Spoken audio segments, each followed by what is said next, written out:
कुरुक्षेत्र देख रहे हैं आप, आपके साथ मैं हूं प्राची पाराशर। राष्ट्रीय एकता दिवस के मौके पर मोदी ने आज बंटवारे पर आमदा रहने वाली शक्तियों की बात की। सरदार पटेल की जयंती पर बात करते हुए मोदी ने आज के दौर में मौजूद विभाजन के बीजों से सावधान रहने को कहा। मोदी ने धर्म के नाम पर हो रहे बंटवारे की राजनीति की बात की, जाति के नाम पर बंटवारे के खतरे की बात की, भाषा के नाम पर बंटवारे की राजनीति करने वालों की बात की। इसके अलावा मोदी ने एक और इंपॉर्टेंट बात की कि वो इतिहास की व्याख्या के जरिए बंटवारे की बात। मोदी ने कहा कि आज की पीढ़ी को साजिश के तहत इतिहास से इस तरह बताया जा रहा है जिससे जातियां, मजहब और भाषाएं एक दूसरे के खिलाफ खड़ी हो जाएं। प्रधानमंत्री का यह बयान आपको सुनवाएंगे, पहले उसके बैकग्राउंड को समझने की कोशिश करते हैं। राहुल गांधी की भारत जोड़ो यात्रा आजकल तेलंगाना में है। आज फिर उन्होंने प्रेस कॉन्फ्रेंस में वही सारे इल्जाम दोहराए जो यात्रा शुरू करने के पहले दिन लगाए थे। राहुल गांधी अपनी यात्रा को भारत को जोड़ने की यात्रा बता रहे हैं और मोदी भी समाज में एकता की बात कर रहे हैं।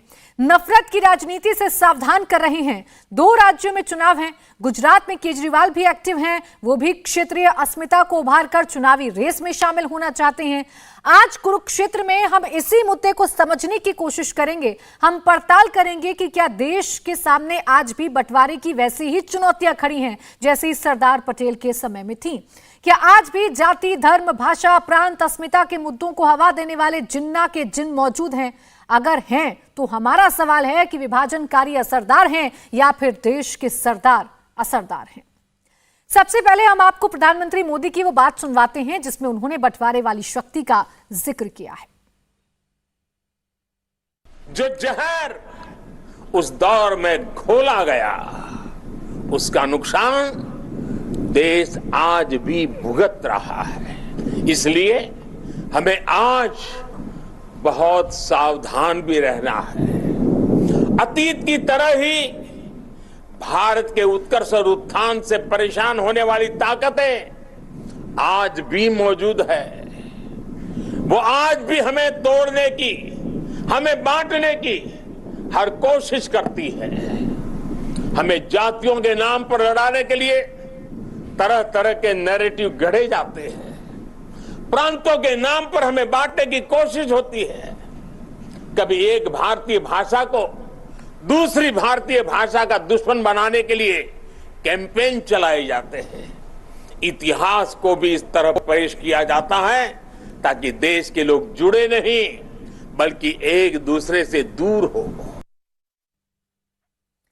तो आपने सुना प्रधानमंत्री नरेंद्र मोदी किस तरफ इशारा कर रहे थे। इसी पर चर्चा करने के लिए खास मेहमान हमारे साथ हैं नलिन कोहली, प्रवक्ता बीजेपी, अजय आलोक, राजनीतिक विश्लेषक, प्रोफेसर कपिल कुमार, इतिहासकार, डॉक्टर जॉय कुमार, प्रवक्ता कांग्रेस, दिलीप गोहिल, राजनीतिक विश्लेषक हमारे साथ हैं। आप सभी का बहुत स्वागत है। कोहली जी, किस तरफ इशारा किया जा रहा था? प्रधानमंत्री को खुद ये क्यों कहना पड़ा कि इस देश में अभी भी विभाजनकारी नीतियों को पाला पोसा जा रहा है और ये देश एक बार फिर से दंश झेल सकता है?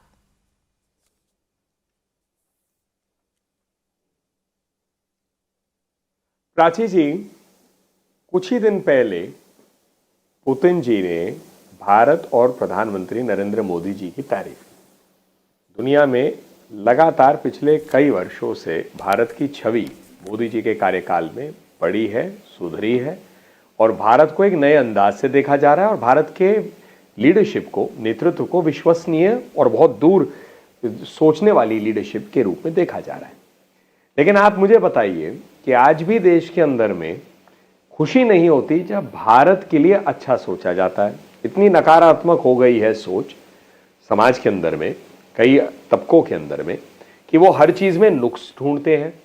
यदि देश अपने दुश्मनों के खिलाफ खड़ा होता है तो दुश्मनों की बातों को ज्यादा मानने में सुनते हैं। सबूत हमारी सेना से मांगते हैं। उसी सेना से वो मानेंगे नहीं कि वायुसेना ने एक बालकोट उड़ाया नहीं उड़ाया। चीन की बात सुनने में ज्यादा लगेंगे, उसको विश्वसनीय मानेंगे। तो अगर देखा आगे बढ़े, देश के अंदर जो है कुछ ऐसे ऑर्गेनाइजेशंस हैं जो हर चीज में नेगेटिविटी फैलाने में लगते हैं। कोई अच्छा काम भी होता है तो उस पर प्रश्न ही उठाते। तो मुझे लगता है ये सब जोड़ने की तो राजनीति नहीं है, तो ये तोड़ने की राजनीति है या विभाजित करने की राजनीति है। तो जो लोग करते हैं उनकी तरफ इशारा स्पष्ट है, जनता सब देख रही है। अजय जी, बार बार राहुल गांधी की तरफ से अपनी प्रेस कॉन्फ्रेंस में कहा जाता है, भारत जोड़ो यात्रा भी कर रहे हैं कि इस देश में नफरती बीज बोए जा रहे हैं, इस देश में लोगों को एक दूसरे के खिलाफ लड़ाया जा रहा है।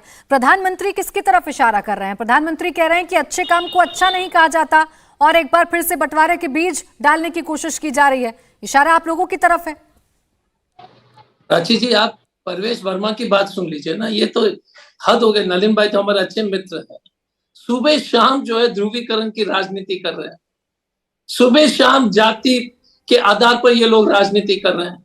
सुबह शाम जात के आधार पर सम्मेलन कर रहे हैं भारतीय जनता पार्टी, सुबह शाम। अभी परवेश वर्मा से लेकर अनुराग ठाकुर की, एक मिनट नलिन जी मैं बोल रहा हूँ कि तो क्या प्रधानमंत्री जी 9 साल से ये तमाशा हो गया है? आप इनके बयान निकालिए। अभी जो बंगाल के चुनाव में जब पुल गिर गया था तो किसने क्या कहा था? आपको याद होगा, प्रधानमंत्री की भगवान ने जो है साबित कर दिया कि ये पुल गिरने से ये भ्रष्टाचार हर चरम सीमा पर पार हो चुकी है, हर चीज जो है बंगाल की जनता समझ जाए। हमारा इतना ही कहना है, सुबह शाम भारतीय जनता पार्टी। आप यार, मैं तो ताजुब हूं कि नलिन भाई जैसे सब लोग इतने जो टीवी, यार आप व्हाट्सएप देख लो, आप ट्विटर देख लीजिए। इनके जो भक्त लोग हैं सुबह शाम हमको गाली देते हैं, सुबह शाम एक समाज को गाली देते हैं, सुबह शाम कोई दक्षिण भारतीय को गाली देता है, कोई पूर्वी उत्तर भारतीय को गाली देते हैं और फिर बोल रहे कि देश को बांट रहे हैं। तो मैं तो प्राची जी, एक तो मैं सचमुच में ताजुब हूं, आश्चर्यचकित हूं कि नलिन जी क्या बोल रहे हैं कि प्रधानमंत्री ने साथ बढ़ा दिया।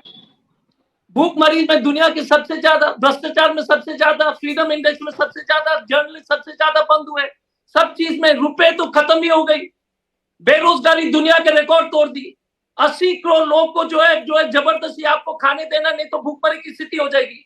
लेकिन साख बढ़ रही है प्रधानमंत्री जी का। और दिक्कत क्या है, कभी सेना से किसी ने जो है कोई सवाल नहीं करते। सेना के वर्दी भी पहन लेते हैं, सेना के वर्दी हमारे प्रधानमंत्री जी पहन लेते हैं, जबकि वो जो है गैर कानूनी है, वो भी छोड़ दीजिए। हमारा इतना ही कहना है प्राची जी, सुबह शाम आप ट्विटर निकाल दीजिए, इनके हैंडल निकालिए, बीजेपी के ऑफिशियल अमित मालवीय जी के, सुनिए इन लोग की बातें। प्रीति गा, इनके जो नाम लेना भी जो पाप है। आप बताइए नलिन भाई, मैं तो नाम बता दूं, बग्गा। अच्छा जी, अगर हम बयान वीरों की बात करेंगे तो बयान वीरों की बात करेंगे तो कोई भी सियासत दल पीछे नहीं है, सबके तरफ से बड़े बड़े बयान दिए जाते हैं। ऋषि बागरी मैं बता देता हूँ क्या क्या लिखते हैं, हम उसके बुक बोगी हैं। ठीक है, तो मैं कह रहा हूँ कि जिस पार्टी सुबह शाम नफरत फैला रही है, वो सीख दे रही है नफरत के बारे में। नलिन जी जल्दी से काउंटर कर दीजिए, फिर बाकी मेहमानों को चर्चा में लाऊं। आप नफरत फैला रहे हैं और आप दूसरों की तरफ उंगली उठा रहे हैं, अजय जी का आरोप ये है। ऐसा है, पहली बात तो अजय जी मेरे भी अच्छे मित्र हैं। अगर आप याद करें तो द्रौपदी मुर्मू जी के चुनाव के समय उन्होंने उसे जहरीली सोच कहा था, मतलब आदिवासी समाज के लिए इनकी ही टिप्पणी थी। इनके ही एक कॉलीग ने सड़क चाप गुंडा कहा था जनरल बिपिन रावत जी को। और आइए आप, बंदर गांची नीच निपुंसक, गंदी नाली का कीड़ा, नरेंद्र मोदी जी के लिए जो नाम है, ये आपके वरिष्ठ से वरिष्ठ लोगों ने कहा है। तो जो जोड़ने की बात, अजय जी अब तो मेरी बात सुन लीजिए, मैंने आपकी बात बड़ी शांति से सुना। अजय जी मैंने टोका नहीं, अजय जी सुन लीजिए। अब मैं आखिरी बात जो कह रहा हूं, लंबी बात नहीं कर रहा। आप जो है देश में देखे, पूरे हिंदू समाज को विश्व में आतंकवादियों से जोड़ने के लिए स्वयं राहुल गांधी जी ने कहा भगवा आतंकवाद, मतलब एक बोगी खड़ा कर दिया। ऐसा अजय जी थोड़ा आत्मचिंतन करके, बयानों के मामले में कोई किसी से कम नहीं है कोहली जी, बात तो माननी पड़ेगी। एक दूसरे के बयान वीर ही नजर आते हैं। खैर मैं अजय जी आपके पास आऊंगी, मेरे साथ बाकी मेहमान भी है, पहले उनको चर्चा में ले आते हैं। कपिल जी, जिस बात का जिक्र प्रधानमंत्री कर रहे थे, वो इतिहास की बातों का जिक्र करते हुए उन्होंने बताया कि जो सोच उस वक्त थी, वो सोच अब भी फल रही है, फूल रही है। ऐसा कुछ है, अभी नजर आ रहे हैं ऐसे नफरती बीज इस देश में? देखिए, पहले तो मैं आज थोड़ा परेशान हूं, क्योंकि अगर मुझे मालूम होता कि राजनीतिक पार्टियां के लोग इस डिबेट में हिस्सा ले रहे हैं तो शायद मैं नहीं आता, क्योंकि हर लोग देश की चीज को केवल राजनीति से आग करके देखते हैं और देश क्या है और देश की जनता क्या चाहती है उसके बारे में कभी नहीं सोचते। हर चीज में जो भी बयान देंगे इधर से या उधर से, वो सिर्फ राजनीति से प्रेरित होकर के दिया जाता है। अभी अजय जी सवाल उठा रहे थे, अजय जी क्या नाम है, कांग्रेस के प्रवक्ता, कि भुखमरी पे ध्यान नहीं दिया जा रहा। भाई साहब मुझे एक बात बताइए, एक ऑर्डिनरी नागरिक होने के नाते मैं ये पूछता हूं कि अगर आप जो कह रहे हैं आज देश में भुखमरी है, तो सन 47 से आपने राज किया था, उस भुखमरी को दूर करने के लिए आपने क्या किया? बीच में मत बोलिए, बीच में मत बोलिए, मैं आपके बीच में नहीं बोला हूं, समझ गए? आप पे जवाब नहीं होगा ना तो मेरी आप डिरेल करेंगे डिबेट को। बीच में मत बोलिए, मेरे डिबेट में चलूंगा इस बेवकूफ आदमी के साथ। कपिल जी एक सेकंड, नहीं कपिल जी ऐसे शब्द का इस्तेमाल नहीं करेंगे। अजय जी पहले शांति से सुन लीजिए। और कपिल जी आप नहीं, कपिल जी आप भी थोड़ा पेशेंस रखिए। नहीं कपिल जी एक सेकंड रुक जाइए, एक सेकंड। अजय जी बीच में नहीं बोलेंगे, कोई किसी के बीच में नहीं बोलेगा। हम मर्यादा के साथ हम चर्चा करेंगे। अजय जी कोई किसी के खिलाफ ऐसी टिप्पणी नहीं करेगा जिससे इस डिबेट का मुद्दा डिरेल हो जाए। कपिल जी आप भी नहीं करेंगे, ठीक है? अजय जी अब थोड़ा सा शांत हो जाइए, कपिल जी को अपनी बात कंप्लीट करने दीजिए। नहीं लेकिन ढंग से बोलिए। ठीक है अजय जी, बीच में नहीं बोलेगा, कोई किसी के बीच में नहीं बोलेगा। आजादी एक सवाल है कपिल जी से कि आजादी के समय से अब तक जो दुनिया के सबसे बड़े गेहूं के उत्पादन किससे? ठीक है अजय जी, अभी वक्त कपिल जी का है। दूध किससे समय सर वक्त कपिल जी का है। मैं आपका फीडर डाउन करवाऊंगी सर, फिर मुझे आपकी ऑडियो लेवल डाउन करवाना पड़ेगा। कपिल जी बीच में नहीं, मुझे एक बात बता दीजिए, एक इतिहासकार से बात कर रहे हैं आप। 15 अगस्त को आजादी मिली थी क्या? डोमिनियन स्टेटस मिला था 15 अगस्त को। जिन अंग्रेजों ने हमारे ऊपर 170 साल तक राज किया था, मैसेकर किए थे, कत्ल करवाया था लोगों को, उनकी आखिरी प्रतिनिधि माउंटबेटन को आपने भारत का पहला गवर्नर जनरल बनाया था। उसके पंडित माउंटबेटन की नारे लगवाए थे। इसलिए इतिहास में मत जाइए मेरे से, मुझसे इतिहास में मत जाइए, समझ गए आप? मुझसे इतिहास में मत जाइए, बीच में बोलेगा तो मेरी। अजय जी की आवाज प्लीज थोड़ी सी डाउन कर दीजिए। कपिल जी आप आ जाइए। अजय जी की आवाज प्लीज थोड़ी सी डाउन कर दीजिए, क्योंकि बीच में नहीं बोलना है। अभी समय कपिल जी का है, फिर मैं आपके पास आऊंगी। अजय जी आप काउंटर करिएगा उनकी एक एक बात का। कपिल जी क्या कभी किसी ने 47 के बाद में 1861 और 1871 के अंदर अंग्रेजों ने इस देश के अंदर हमारे जो वर्ण थे, जिनको रातों रात जातियों में लो कास्ट बना करके लिख दिया था, मार्शल रेसिस बना दी थी इस देश के अंदर, 1857 के बाद क्रिमिनल कास्ट बना दी थी इस देश के अंदर, क्रिमिनल ट्राइब्स बना दिए थे इन देश के अंदर, उनको अंत करने की कोशिश की, वही तरीका अपनाया। तरीका यह हुआ, अंग्रेजों की पॉलिसी थी डिवाइड एंड रूल, और यहां पॉलिसी बन गई रूल एंड डिवाइड। जितना देश को 47 के बाद जाति में बांटा गया इलेक्शन की पॉलिटिक्स के लिए, उसका नतीजा हम आज देखते हैं अपने सामने आंखों के, कि अलग अलग। वो नीतीश कुमार जी कह रहे थे कि जातिगत जनसंख्या होनी चाहिए। नीतीश जी आपको मालूम भी है कि जाति शब्द ही गलत है। कास्टा का मतलब रेशियल होता है, जो अंग्रेजों ने जाति नाम दे दिया हमारी वन व्यवस्था को। यहां पे हमारे नाई, धोबी, कुम्हार, ये लोग कभी जातियां नहीं थे, ये वर्णाकृत समुदाय थे जो अपने कार्यों में रत थे। लेकिन इसके ऊपर ये लोग ध्यान नहीं देंगे। उसके बाद मैं सवाल पूछता हूं, बात करते हैं जिस पार्टी का व्यक्ति सम्मानित मंत्री जो रहा हो, पाकिस्तान में जाके कहे कि हमारे देश के अंदर जो प्रजातांत्रिक तरीके से इलेक्ट हुआ प्रधानमंत्री है, उसको हटवाने में हमारी मदद करो। जिस पार्टी का व्यक्ति अभी कैम्ब्रिज में जाके, एक तरफ तो भारत जोड़ो यात्रा कर रहे हैं, और कैम्ब्रिज में जाके क्या स्टेटमेंट दिया कि भारत तो राष्ट्र ही नहीं, ये तो फेडरेशन है। और जो कहे कि चीन जो है वो अपने पड़ोसियों का बहुत ख्याल रखता है, ये स्टेटमेंट सही, मेरे स्टेटमेंट्स नहीं है। इन स्टेटमेंट्स को कोई झुठला दे। सलमान खुर्शीद क्या बोले थे पाकिस्तान में जाकर के, मणिशंकर अय्यर क्या बोले थे जाकर के पाकिस्तान के अंदर। और सुनिए, आज विश्व में जहां भी कुछ हो रहा है, कोई दूसरे देश के लोग ये नहीं पूछते कि हमें इस बात का सबूत दो। इन्हें बालकोट का भी सबूत चाहिए, इन्हें सर्जिकल स्ट्राइक का भी सबूत चाहिए, हर चीज का सबूत चाहिए। अरे जाइए, खुद ले आइए, जाके उन हूरों से पूछ लीजिए जो उनकी सेवा में लगी थी वहां पे, कि कितनी हूरों ने सेवा शुरू करनी की थी उन आतंकियों की जो ऊपर पहुंचे, गिनती मिल जाएगी आपको। ठीक है सर, आप ये कह रहे हैं कि कोई भी कम नहीं है। बयानों की अगर बात आएगी तो सबके बयान एक एक करके सामने आ जाएंगे। अजय आलोक जी, ये जो आज प्रधानमंत्री ने बात कही, और इसकी चर्चा ऐसा नहीं है कि देश में नहीं होती है, एक दूसरे पर आरोप लगाए जाते हैं कि नफरत कौन फैला रहा है, लेकिन क्या वाकई में अब हालात ऐसे हो गए हैं कि प्रधानमंत्री को भी ये बात एड्रेस करनी पड़ रही है? देश का नायक होता है, देश को लीड करने की जिम्मेदारी होती है, वो नहीं एड्रेस करेगा तो कौन करेगा? देश ने उन्हें चुन के प्रधानमंत्री बनाया है, कोई सेलेक्टेड तो है नहीं, ना ही नॉमिनेटेड हैं, इलेक्टेड हैं, तो बात तो वही करेंगे ना। देखिए प्राची जी, दिक्कत यह है कि आज सरदार पटेल की जयंती थी।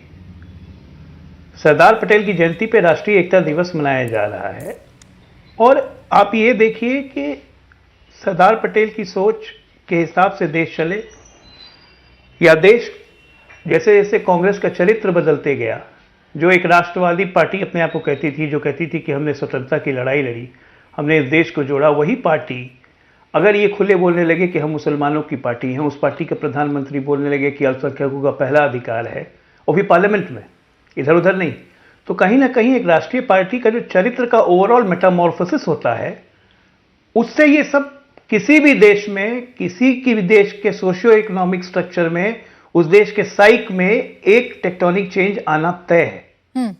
आज जो कोई परसेप्शन अवधारणा जो राजनीति में सबसे इंपॉर्टेंट होती है, पॉलिटिशियंस बोलते हैं, प्रधानमंत्री बोलते हैं, राहुल गांधी बोलते हैं, तो क्या होता है? एक परसेप्शन जाता है, एक ऑरा जाता है, एक लोगों में एक भावना जाती है। तो इस देश का परसेप्शन चला गया है कि कांग्रेस कहीं ना कहीं 1990 के बाद से राष्ट्र विरोधी ताकतों को हमेशा प्रश्रय देती रही। किसी टेररिस्ट के मरने पर सोनिया गांधी की आंखों से आंसू आने लगते हैं। हम जब देखते हैं डेटा उठा के, तो 4 से लेकर 2022 तक हम देखते हैं क्रिश्चियनिटी कन्वर्शन हमारे देश में 17% बढ़ गया। बीच में नहीं, मैं एक एक करके सबको रोका दूंगी, बीच में नहीं, ऐसा दूसरा गेस्ट इंटरप्ट होता है।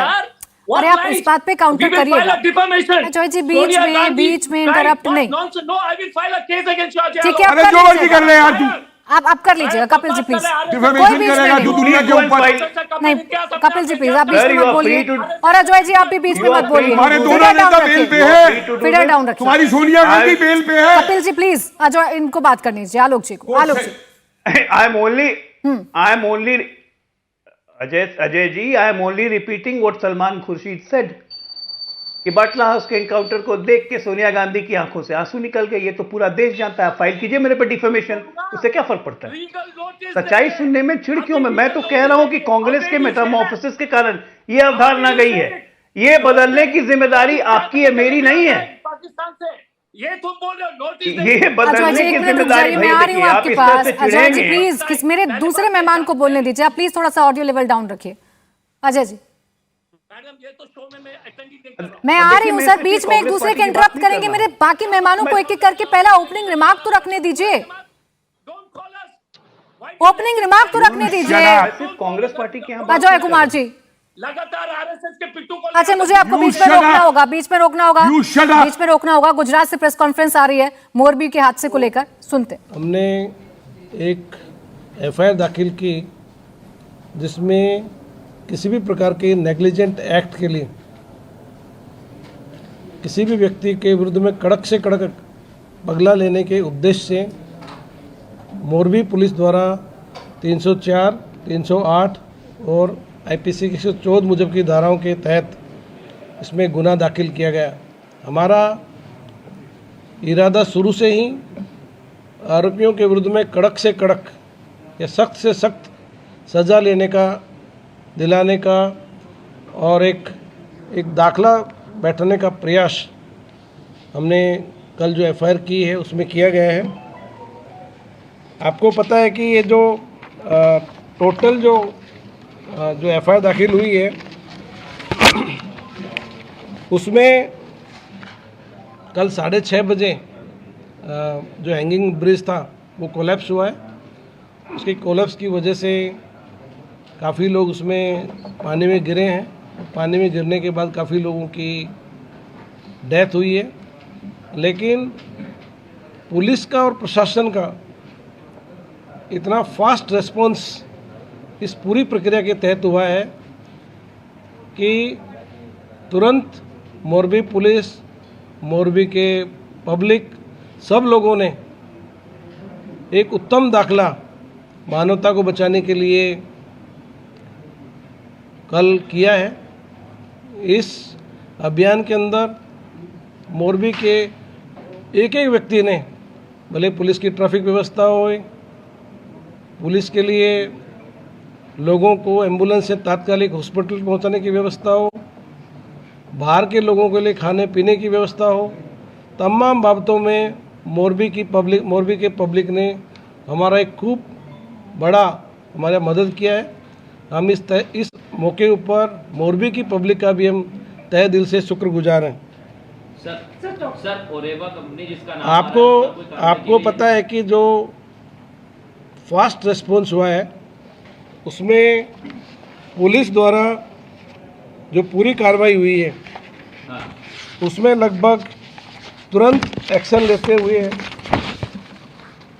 4 जिलाओं से राजकोट, जामनगर, सुरेंद्रनगर, कच्छ और आजू बाजू के जिलाओं से 100 के आसपास एम्बुलेंस, 40 से ज़्यादा मेडिकल टीमें और अलग अलग प्रकार की जो राहत की कामगिरी के अंदर जो टीमें जुड़ी गई हैं उसमें 2 टीम एनडीआरएफ की हैं, 2 टीम एसडीआरएफ की हैं, 6 कॉलम आर्मी के हैं, 30 कॉलम गरुड़ कमांडो एयरफोर्स के हैं, 50 नेवी के जवान हैं, 18 बोट और लगभग 180 फायर सर्विसेज के कर्मचारी अधिकारी अपने साधन सामग्री साथ तैनात रहे थे। साथ साथ मोरबी पुलिस और गुजरात पुलिस के लगभग 1500 से 2000 लोग कर्मचारीओ, वहीवटी तंत्रना कर्मचारीओ आ 24 કલાકની આખી જહેમત ખૂબ જ એક ટીમ તરીકે કામગીરી કરી અને તમામ જે લોકોને દુઃખદ અવસાન થયેલો હતો એ તમામને તાત્કાલિક એને બહાર કાઢવામાં આવેલ હતા અને ખૂબ જ ફાસ્ટ રીતે આ કામગીરી પૂરી કરવામાં આવેલ હતી।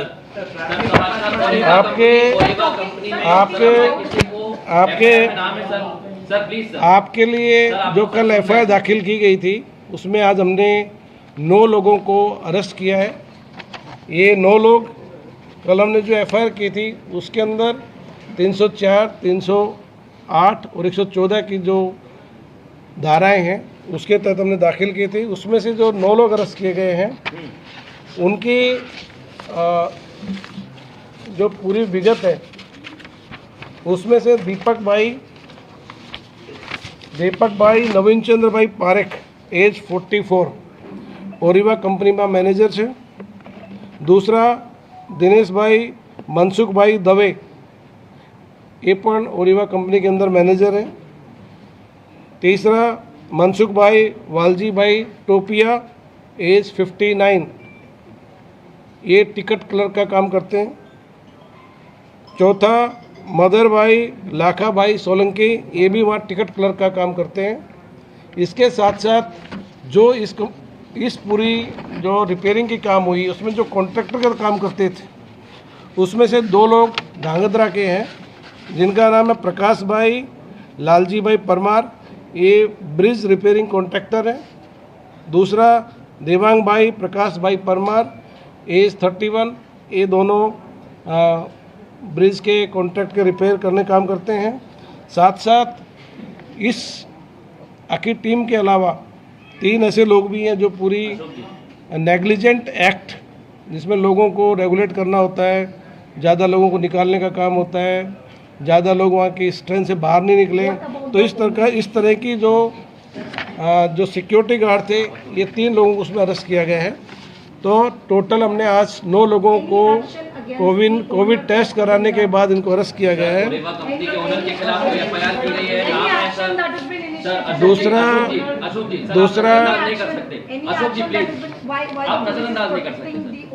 ओरेवा के जो ओनर्स हैं क्या उन्हें बचाया जा रहा है? Let me speak. रही बात इसमें जो पूरी इन्वेस्टिगेशन है, आज इन्वेस्टिगेशन का दूसरा दिन है। हमारी इसमें पूरी टीम अधिकारियों की 50 कर्मचारियों की टीम, एफएसएल, फॉरेंसिक साइंस, इन तमाम टीमों को इस काम के लगाया गया है। इसमें जैसे जैसे डेवलपमेंट होगा, जैसे जैसे प्रोग्रेस होगा, इसमें और आरोपियों के नाम खुलते जाएंगे। तो पुलिस द्वारा उन सिक्योरिटी गार्ड पर कार्रवाई की जा रही है, उससे पकड़ा जा रहा है। अशोक जी निकाय के कितने लोग हैं किन पर कार्रवाई की गई है? देखो इसमें किसी को ऐसे एलिगेशन करना ही पूरे इन्वेस्टिगेशन का एक पार्ट नहीं होता है। इन्वेस्टिगेशन एक साइंटिफिक प्रोसेस होता है। इसमें जैसे जैसे इसका नाम खुलता जाएगा पुलिस उसकी धरपकड़ करती जाएगी और किसी भी व्यक्ति को किसी भी कंडीशन में छोड़ने का पुलिस का कोई इरादा नहीं है। गुजरात सरकार और हमारा भी प्रयास ये है कि इस पूरी प्रक्रिया के अंदर एक सख्त दाखला बैठे। इसके तहत हमने एक स्पेशल इन्वेस्टिगेशन टीम की रचना की है, जिससे कि किसी भी व्यक्ति को कोई भी अवकाश नहीं मिले और पूरी इन्वेस्टिगेशन और प्रोसिक्यूशन।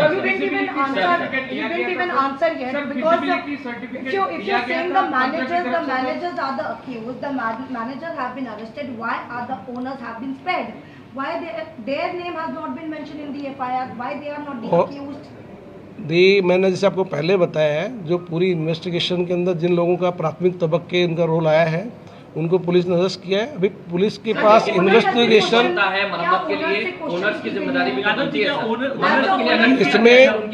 इसमें जिसकी जवाबदारी बनेगी उसके विरुद्ध में पुलिस द्वारा भविष्य के अंदर जैसे जैसे स्टेटमेंट आएंगे, एविडेंस इकट्ठे होंगे, पुलिस द्वारा पगला लिया जाएगा। अशोक जी सर, आपको देश सुन रहा है। अशोक जी 130 लोगों की जिंदगी चली गई है, वो जवाब मांग रहे हैं। मरम्मत करने वालों का क्या सर? आपके जितने भी क्वेरी वगैरह है वो मैं क्वेरी का आंसर दे रहा हूँ। इसमें एग्रेसिव बर्तन करने से हमारी जो पूरी इन्वेस्टिगेशन है उसमें पूरा जो हमारा रोल यही है कि इसमें जो अधिकारी कर्मचारी इसमें लगाए गए हैं हमने पूरे।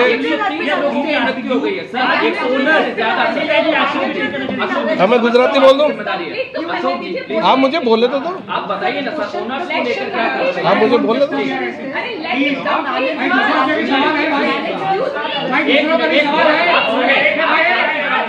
वेट अभी मैं गुजराती में बोल रहा हूँ। ये टीवी डिबेट नहीं है। दूसरा, अब मैं गुजराती में बोलता हूँ। गुजराती में आपने ख्याल से कि गई काले जे 30 तारीखे रोज 30 तारीखना रोज 6:30 वाग्या जे। देखिए बात, स्वागत है आपका। आप देख रहे हैं कुरुक्षेत्र। चर्चा इस सवाल को लेकर है कि कौन देश को तोड़ रहा है, कौन देश को जोड़ रहा है। दिलीप गोयल जी, आपका कमेंट रह गया था, ओपनिंग रिमार्क आपका रह गया था। ये जो बयान प्रधानमंत्री का आया है, कौन किसकी तरफ इशारा है और क्या वाकई में इस देश में एक ऐसा नैरेटिव या ऐसा परसेप्शन या ऐसे बीज बोए जा रहे हैं जिससे देश बंटने की कगार पर है? अगर ऐसा कुछ है तो कम से कम आज के दिन वो क्यों बात कर रहे हैं, जब जन्म जयंती है वल्लभ भाई की और उसके दिन एकता की बात करनी है तो उसके रास्ते पर कैसे चल सकते हैं। ये बात गुजरात में होने चाहिए थी, क्योंकि हम गुजरात को उसको अलग तरीके से देखते हैं। सरदार पटेल को किसी पक्ष के साथ जोड़ने की जरूरत नहीं है। वो बहुत बड़े नेता थे, वो कांग्रेस के थे और कांग्रेस ने उसको महत्व नहीं दिया। इस तरह से बात करके आप क्यों उनका बड़ा करने की कोशिश कर रहे हैं? वो अपने आप बड़े हैं। तो गुजरात में भी इस तरह की बात होती है तो गुजरात वहां में अच्छा नहीं लगता। और यहाँ इसलिए बात की जाती है, आपकी वोट बैंक है पटेल, आप उनको खुश करना चाहते हैं। इतनी छोटी बात के लिए क्यों सरदार पटेल का नाम इस्तेमाल हो रहा है? सरदार पटेल के उसूलों पर चलिए, सरदार पटेल के आदर्श पे चलिए। वो किसी भी पार्टी के नहीं थे, वो सबके नेता थे, देश के नेता थे, बड़े नेता थे। उस तरह से अगर उसको याद किया जाता तो वो ज्यादा अच्छा रहता। अगर बाकी जो मुद्दे हैं वो मुद्दे हैं, उसकी हम अलग से चर्चा कर सकते हैं। हमारे जो बड़े नेता है उनका नाम उसमें क्यों बीच में लाया जाता है, खास करके सरदार पटेल का? सरदार पटेल तो इसमें थे नहीं। सरदार पटेल ने एक क्षण में सत्ता छोड़ दी देश की सेवा के लिए। महात्मा गांधी ने कहा, उनको सामने देखा, उन्होंने सत्ता छोड़ दिया और देश को एक करने का काम किया। तो हमें तो सरदार को उस तरह से याद करना है कि वो जोड़ने वाले हैं और उन्होंने क्या क्या पॉजिटिव हमें कहा वो हम बात करें। अब उनका नाम लेके बाकी सब मुद्दे लाए जाते हैं, ठीक है, वो मुद्दे हैं सब, आप उसकी चर्चा कर सकते हैं, लेकिन इसमें सरदार पटेल को बीच में मत लाया जाए। और गुजरात में जब इलेक्शन होता है और आपको पटेल को खुश करना होता है तो आप ये कहते हो कांग्रेस ने उसको महत्व नहीं दिया। अब नहीं दिया है कांग्रेस ने उसको महत्व, लेकिन आप उसको इलेक्शन में उस मुद्दे को क्यों लेके आ रहे हो? कोहली जी, इसे इलेक्शन मुद्दा बनाने की जरूरत क्यों आन पड़ी, जैसा कि गोहिल जी कह रहे हैं? आप अगर बात कर रहे हैं देश के महापुरुषों की तो आप ऐसे बात करिए ना कि उनके सिद्धांत क्या थे, उन्होंने देश को क्या राह दिखाई। बात उपाय की होनी चाहिए थी, ना कि समस्या की।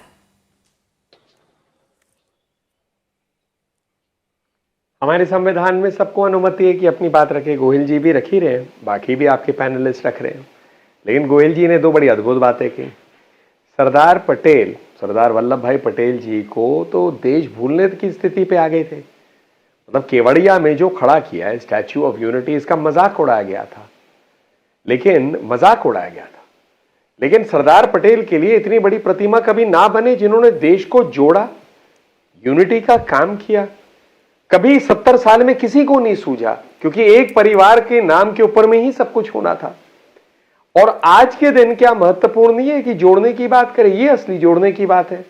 फिर कहना, खुद देखिए मोदी जी ने क्या कहा कि हमें समाज के रूप से बंटवारा किया जाता है, हम लोग कास्ट के हिसाब से बंटवारा किया जाता है, और गोयल जी खुद कह रहे हैं कि पटेल समाज जो है उसके लिए कुछ किया नहीं, तो चुनाव के समय क्यों रेज करना। खुद स्वयं वो इसी कार्यक्रम में बैठे बैठे पटेल समाज की बात कर रहे हैं और उसको इलेक्शन से जोड़ रहे हैं। तो मुझे लगता है कास्ट की बात खुद कर रहे हैं। तो आज का दिन महत्वपूर्ण था, विषय प्रासंगिक है, विषय उससे जोड़ के प्रधानमंत्री रख रहे हैं, उस पर भी आपत्ति। अब प्रधानमंत्री क्या बोले, जिनकी सोच ही सरदार वल्लभ भाई पटेल के लिए इतनी बड़ी थी कि केवड़िया में जो खड़ा किया है विश्व में अपने आप देखने लायक चीज है। भारत के लिए तो हर भारतीय के लिए गर्व की बात है ही, विश्व में उनसे अब ये कहा जाएगा कि स्क्रिप्ट किसी से पूछ के आप बात करिए और तय करिए कि हमसे पूछ के कि क्या बोलना चाहिए। सारी बातें ठीक है कोहली जी, लेकिन फिर उन तमाम लोगों को भी दुरुस्त करना होगा जो आपकी अपनी पार्टी के अंदर भी है। कोहली जी, रुकिए एक सेकंड, आपकी अपनी पार्टी के अंदर भी हैं जिनकी जबान से ऐसी ऐसी बातें निकली जो किसी भी एक वर्ग को आहत कर सकती हैं। नाम अजय कुमार ले रहे थे प्रवेश वर्मा जी का, वो भी तो समाज को बांटने का काम कर रहे हैं ना। हाँ ठीक है, मैं इस बात को बड़ी गंभीरता से रखता हूं। मैं हर व्यक्ति के लिए ऐसा ही कहता हूं। देखिए, शालीनता के साथ बात करिए। मैं तो आपके डिबेट चैनल पे कई बार आया हूं प्राची जी, आप देखेंगे मेरा बोलने का लहजा ऐसा है। तो ये सब हमारे ऊपर इंडिविजुअली फोकस हो जाता है कि हमें कैसे कहना है। और ये बात जो है थोड़ी ना आप किसी को कह सकते हैं आप ऐसे बोलिए, वैसे बोलिए, ऐसे ना बोलिए, खड़े होइए, बैठिए।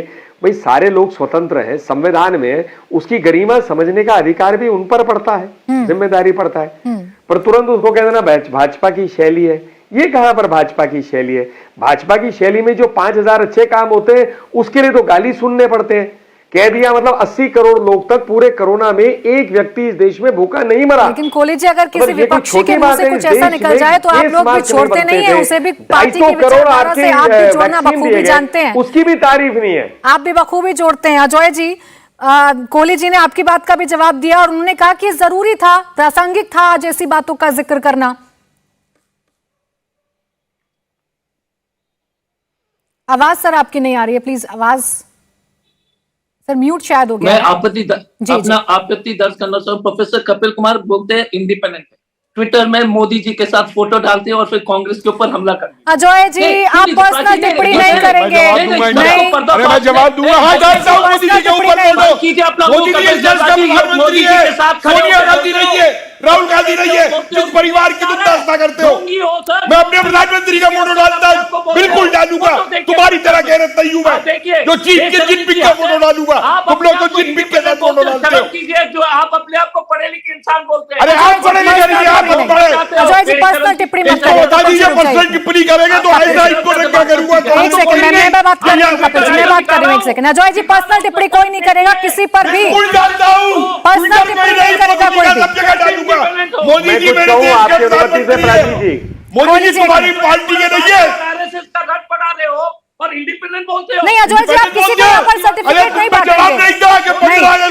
तुमने गुलामी की थी, नॉमिनेट स्टेटस लेके आजादी नहीं दिलवाई थी। कपिल जी पर्सनल नहीं जाएंगे। एडमिनो के वक्त एडमिनो के उसमें फूल भेजे थे, आईएनएस का जहाज लेकर के एडमिनो की भक्ति में लगे हुए थे, माउंटबेटन की भक्ति में लगे हुए थे। अपनी बात करो, दूसरे पे उंगली उठाने से पहले। पूरी तरह से पढ़ा रहे हो। अरे क्या पढ़ा रहे हो? तुम लोगों को चिल्लाने के अलावा कुछ नहीं जाता। आज इतिहास बोल रहा है, आज तथ्य बोल रहा है, आज इतिहास बोल रहा है, तो आपको जवाब देंगे। चाचा के गुलाम नहीं है हम तुम्हारे, तुम्हारे चाचा के गुलाम नहीं है। और देश को कांग्रेस ने बंटवाया 47। कपिल जी एक सेकंड रुकिए। अजय जी, आप मेरे पे अटैक करोगे तो उससे 5 गुना अटैक करूंगा। कपिल जी मुद्दा भटकेगा, मुद्दा भटकेगा। जो लोग चाहते हैं मुद्दा भटकेगा। 1 मिनट रुकिए अजय जी, पर्सनल टिप्पणी मत करिए किसी पर भी। कपिल जी आप भी नहीं और आप भी नहीं, पर्सनल टिप्पणी कोई किसी पर नहीं करेगा। आप सर्टिफिकेट बांटने नहीं आए, अपनी पार्टी की बात करने आए, अपनी पार्टी की बात करिए। जो सवाल आप पर मालूम है मैं क्या दिखा रहा हूँ मोदी जी को? मैं नेताजी का बनाया हुआ म्यूजियम दिखा रहा हूँ मोदी जी को लाल किले में। उसको देखिए, क्योंकि ये सुभाष चंद्र बोस की भी इज्जत नहीं कर सकते। बात आने दीजिए। देखिए उस फोटो को मैंने ट्विटर पे क्या लगा रखी है। कपिल जी, बेवकूफ आदमी। नहीं कपिल जी प्लीज, ऐसे शब्द नहीं, ऐसे शब्द कोई ऐसे शब्दों का उपयोग नहीं करेगा प्लीज। अजय जी अपनी पार्टी का जवाब दीजिए। कोहली जी ने सवाल खड़े किए कि आपको अच्छे काम नहीं दिखते, आपको गलत काम दिखने लगते हैं। प्राची जी, हमें कोई आपत्ति नहीं है, कोई भी अगर बोले कि हम बीजेपी के पक्ष रखते हैं, हमें आपत्ति सिर्फ यही है। अरे अपनी पार्टी का स्टैंड रखिए, आप इसमें मत घुसिए प्लीज, इसमें मत घुसिए। एक मिनट कंप्लीट करने दीजिए, सुन लीजिए ना पहले 2 सेकंड। आपने बुलाया इसलिए मैंने कहा कि मुझे सुन लीजिए। दूसरी बात क्या है कि आपके टीवी चैनल में आज मैंने पहली बार सुना कि अनटचेबिलिटी इस देश में था ही नहीं। नहीं था, मैं बताऊंगा आपको। करिए इतिहास में बहस मेरे से बोलने दीजिए, करिए। आपको एबीसी नहीं मालूम है भारतीय इतिहास। कपिल जी बोलने दीजिए, प्लीज बोलने दीजिए, उनको अपनी बात रखने दीजिए, बाद में अपनी बारी में काउंटर करिएगा। अजय जी कंप्लीट करिए। इनको हमारे बारे में जानकारी नहीं है। मैं पटना का एसपी रह चुका हूं। अरे रह चुके होंगे एसपी, आप गवर्नर रह चुके होंगे। मैं भी इतिहासकार हूँ, मैं आपकी तरह किसी पार्टी का गुलाम नहीं हूँ। मैं आपकी तरह पार्टी का गुलाम नहीं हूँ। मैं इंडिपेंडेंट हस्ती रखता हूँ अपनी। प्लीज एक दूसरे में मत मैं अपनी इंडिपेंडेंट हस्ती रखता हूँ। आपकी तरह पार्टी प्रवक्ता और पार्टी गुलाम नहीं हूँ। अरे इस देश को लेकर चर्चा कर रहे हैं आपको इतिहास की एबीसी नहीं अजय जी, आप प्लीज बार बार घूम फिर के की बात कर रहे हैं, मगध एम्पायर की। कपिल जी पटिल्ले को पढ़िए। रखिए कपिल जी एक मिनट रुकिए। अजय जी प्लीज आप अपनी पार्टी का स्टैंड रखिएगा प्लीज सर। आप एक दूसरे में अगर उलझ जाएंगे तो मुद्दा कहीं और चला जाएगा। मुझे मैं भी बता दूंगा मेरा सीवी क्या। बताइए कौन नफरती बीज बो रहा है? रुक जाइए कपिल जी। नहीं, ये विचित्र समय है। जिस पार्टी और अजय आलोक जी भी जिस तरह से ये लोग बयानबाजी कर, जिस पार्टी ने पूरा 9 साल से नफरत फैलाया। हाल में उन्नाव में बीजेपी के एक कार्यकर्ता ने मुसलमान से बीफ फेंकवाया, उन्नाव में, कानपुर में, रिकॉर्ड कर लीजिए।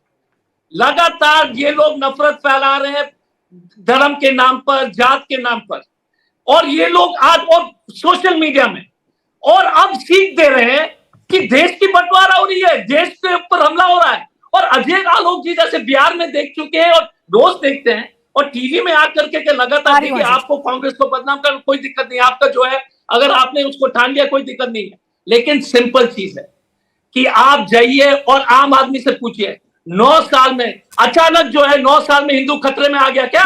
70 साल में कभी खतरे में नहीं थे। 9 साल से किसी का फेसबुक निकालिए, अनुराग ठाकुर, परवेश वर्मा, प्रज्ञा ठाकुर, लगातार जो है बीजेपी के प्रवक्ता बोलते ये तो पार्टी का आधिकारिक स्टेटमेंट नहीं है। आप अभी जाएंगे ना, मैं हैंडल खोल देता हूं इनके लगातार, कभी किसी धर्म पर, किसी भाषा पर, किसी खाने पर, आप नॉनवेज खाओ तो आप पापी हो, ये भी बोल देते हैं। अंडा बंद कर देते हैं। हमारे झारखंड में जब बीजेपी के सरकार थे तो बच्चे को अंडा देना बंद कर दिया। अजय जी आप अंतर क्या है, मैं यही जानना चाह रही हूँ सर। मेरा जो सवाल है कोहली जी से भी यही था और मेरा आपसे भी। मैं आ रही हूँ अजय आलोक जी, आप काउंटर करिएगा। सवाल मेरा इस बात को लेकर है कि दोनों ही बयानवीर है ना। आप किसी भी पार्टी में चले जाइए, सबके पास अपने अलग अलग बयानवीर हैं। आप पहले अपनी पार्टी को दुरुस्त कर लीजिए ताकि दूसरे पर आप सवाल उठा सकें। यही बीजेपी से पूछा मैंने। नहीं, पहली बात क्या है, हम कभी नफरत नहीं फैलाते। हम अगर एक मिनट, अरे सुन लीजिए ना प्रोफेसर साहब। सुन रहा हूँ, बिल्कुल सुन रहा हूँ। सुन लीजिए और जवाब भी सुनिएगा प्लीज।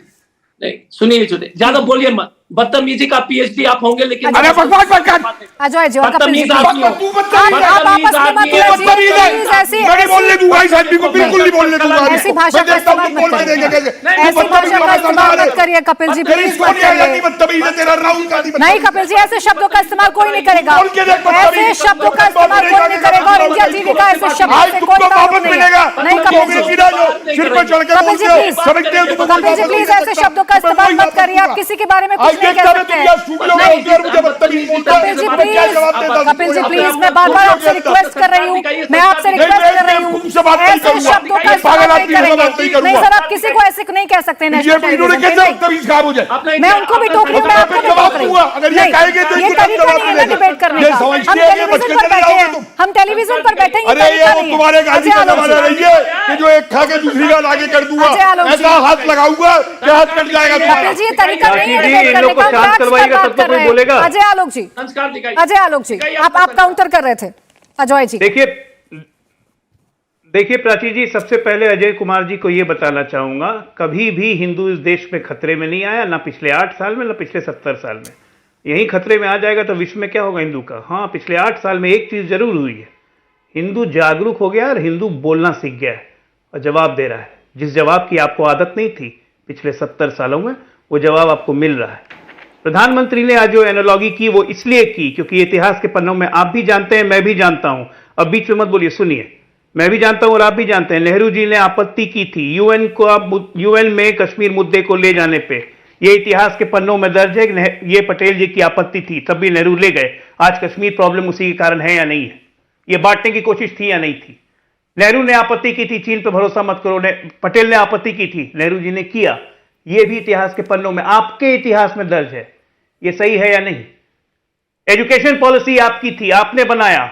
हम बार बार हिंदू धर्म में कहते थे, आज भी कहते हैं, बाल विवाह खराब था, दहेज प्रथा खराब है, ये सब कुरीतियां थी हमारे हिंदू धर्म की, सती प्रथा खराब थी। ये हम हिंदुओं को सिखाया गया, कभी सिखाया गया आज तक 70 साल में? हलाला खराब है, ट्रिपल तलाक खराब है, सबसे ज्यादा राज किसने किया इस देश में? क्यों नहीं सिखाया गया? इस कुरीति के खिलाफ अगर हम वही बोल रहा है, आज देश बोल रहा है, उसको आप बचाने का काम करते हैं। ये तुष्टीकरण है आपकी और इसी पे आप एक्सपोज हो रहे हैं। यही अवधारणा बन रही है। सच्चाई सुनने की ताकत है तो सुनिए, नहीं तो जाइए मानहानि करते रहिए, कोई नहीं पूछता है आप लोग को।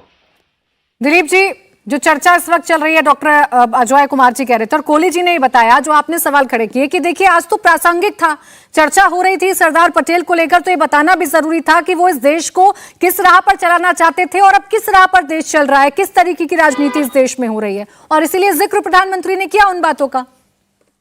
हम वही कह रहे हैं कि आप नेहरू उनके खिलाफ थे या तो वो नेहरू के खिलाफ थे, वो याद करवा के क्यों सरदार की महानता को साबित करने की कोशिश कर रहे? वो एज इट इज महान थे। हम ये कह रहे हैं कि वो अपने आप बड़े नेता थे, हम उनकी बात करें। नेहरू ने जो गलतियां की उसकी बात हो सकती है और उसकी बात करते हैं, उन्होंने गलतियां की, जो भी हुआ वो उनको आप अलग से चर्चा करिए। सरदार पटेल का नाम उनके साथ आप क्यों जोड़ते? दूसरी बात, ये मैं नहीं कह रहा इलेक्शन में उनका नाम, आज नरेंद्र मोदी ने गुजरात पे जो सभा थी वहां सबको कहा कि एक विज्ञापन कांग्रेस ने छपवाया है, उसमें सरदार की तस्वीर नहीं है।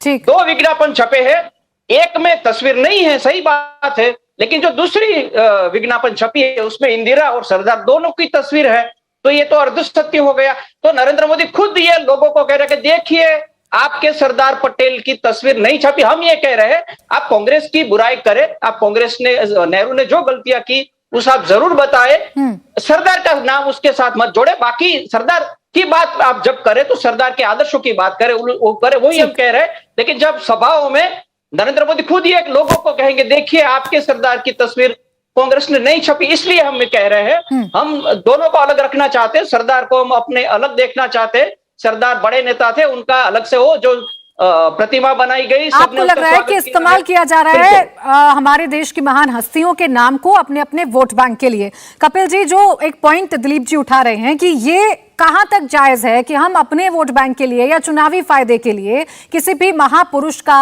नाम लें या बताएं कि उनके आदर्श क्या थे और इस देश में अभी क्या हो रहा है? लग रहा है आपको कि सरदार पटेल का नाम लेना एक चुनावी स्टंट है महज? देखिए, मैं एक इतिहासकार हूं, मैं इस पे बात करूंगा कि जो हमारे इतिहास के तथ्य थे, इतने साल उन तथ्यों को किताबों में क्यों नहीं लाया गया?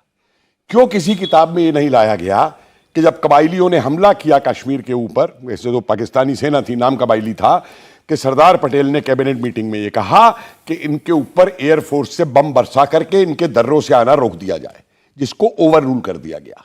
क्यों देश को नहीं बताया गया कि सरदार पटेल ने प्रपोजल रखा कि जिस तरीके से हैदराबाद और जूनागढ़ को भारत में मिलाया गया है, उसी तरीके से वो गोवा पे एक्शन करके मिलाना चाहते थे, उसको क्यों रोक दिया गया? क्यों सरदार पटेल ने जो नवंबर 49 में पत्र लिखा चीन को लेकर के कि चीन हमारे साथ क्या क्या कर सकता है, उस पर ध्यान नहीं दिया गया? सवाल इन बातों से आता है, मुद्दों के ऊपर। मेरे लिए यह फर्क नहीं पड़ता कि नेहरू थे या कौन नहीं थे। मेरा सवाल यह, और ये मुद्दे इसलिए बार बार आ जाते हैं कि कश्मीर को आज हम भुगत रहे हैं। कश्मीर पे हमारी सेना ने कहा था सीज फायर मत करिए, युद्ध विराम मत करिए जब तक हम पाकिस्तानियों को बाहर ना निकाल दे कश्मीर से। क्यों युद्ध विराम किया गया और पाक ऑक्युपाइड कश्मीर बना? करण सिंह ने जब शेख अब्दुल्ला को पहली बार गिरफ्तार किया तो जाकर के नेहरू के ही सिलेक्टेड वर्क्स उठा के देख लीजिए, सेकंड सीरीज के अंदर वॉल्यूम 2, ठीक है सर, उसमें लिखा हुआ है नेहरू जी का खत करण सिंह के नाम, कि मैं अगर बीच में आप आपको रोक रही हूं, इसको मेरे गिरफ्तार पास करने वक्त जा रहे खत्म हो गया है, हैं तो कपिल जी। इंडियन फोर्सेस को यूज मत वक्त कीजिए। यहीं तक था। आपका कहने का मतलब सिर्फ इतना है कि इतिहास बदला अगर गया है तो वो आज पढ़ाया जा रहा इतिहास बोल रहा है, है और वो इतिहास अगर पढ़ाया जा रहा है तो इसको तकलीफ राजनीति में नहीं डाल होनी चाहिए। बहुत शुक्रिया आप सभी खास मेहमानों का हमारे साथ इस चर्चा में जुड़ने के लिए, शामिल होने के लिए और अपनी बात रखने के लिए। इसके साथ ही साथ मैं ये भी बता दूं कि इंडिया टीवी का ऐसे शब्दों से कोई भी ताल्लुक नहीं है, हमारा कोई ताल्लुक नहीं है, ये तमाम गेस्ट की अपनी निजी राय है। इंडिया टीवी हर वक्त हर जगह डाउनलोड करने के लिए सर्च करें India TV news Google play store या ऐप स्टोर पर।